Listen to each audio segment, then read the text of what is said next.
അന്നൊക്കെയെന്ന് വെച്ചാലേ ഞാൻ ചെയ്യുന്ന ഒരു വ്യായാമം പറഞ്ഞു തരാം. നിങ്ങളെല്ലാം വ്യായാമം ചെയ്യുന്ന ആൾക്കാരാണെന്നറിയാം. എങ്കിലും ഞാൻ ചെയ്തുകൊണ്ടിരുന്നത്. രാവിലെ തണുപ്പ്, ഉറങ്ങും ചെയ്യാറില്ല, വ്യായാമം ചെയ്യാറില്ല അല്ലേ?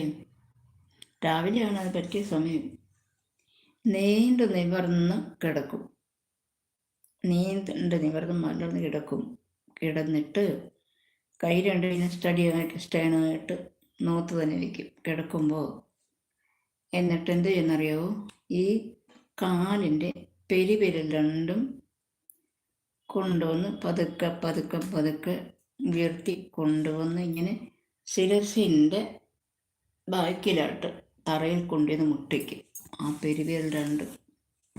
പറ്റുമോ ചെയ്യാൻ? ഈസി ആയിട്ട് ഞാൻ ചെയ്യുമായിരുന്നു. ഇപ്പം പറ്റുമോ എന്നറിഞ്ഞില്ല, ഒത്തിരി കാലമായി നോക്കിയിട്ട്. അങ്ങനെ പറ്റുമോ ചെയ്യാൻ? നീണ്ടു നിവർന്ന് കിടന്നിട്ട് കൈയൊന്നും ചലിപ്പിക്കരുത്. ആ പൊസിഷനിൽ തന്നെ വെക്കണം. കൈ നൂത്ത് തന്നെ വെക്കണം. എന്നിട്ട് കാല് രണ്ടും കൂടെ മുകളിലേക്കെടുത്ത് രണ്ട് പെരുവിരലും കൊണ്ടുവന്ന് ഉയർത്തി ഉയർത്തി ഉയർത്തി കൊണ്ടുവന്ന് തലയുടെ ബാക്കിൽ ശിരസിൻ്റെ പിറകിലായിട്ട് കൊണ്ടുവന്ന് വിരൽ രണ്ടും മുട്ടിക്കണം.